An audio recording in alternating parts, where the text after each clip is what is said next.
Na maswali ya elimu. Sasa tuangazie biashara. Mfanyabiashara anayekabiliwa na tuhuma za kuwalaghai wafanyabiashara eneo la Diani mamilioni ya pesa ataendelea kuzuiliwa na polisi hadi mahakama ya Kwale itakapotoa uamuzi kuhusu dhamana mnamo tarehe 11 mwezi ujao.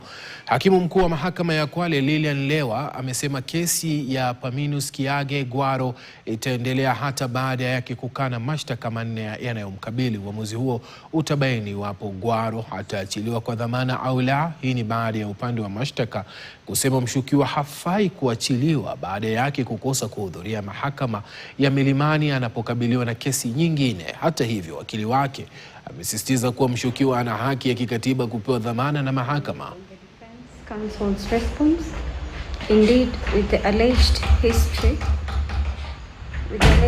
given by both the state and the defense, as well as to call for a privy report so as to ascertain the averments made of abscondment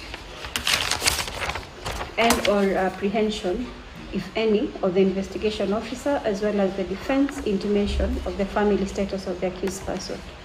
The matter shall be mentioned on the 11th of August for a privy report so as the court can rule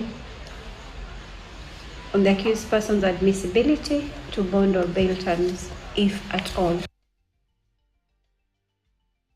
Wakazi 5,000 wa kijiji cha Tanakorole eneo la Tana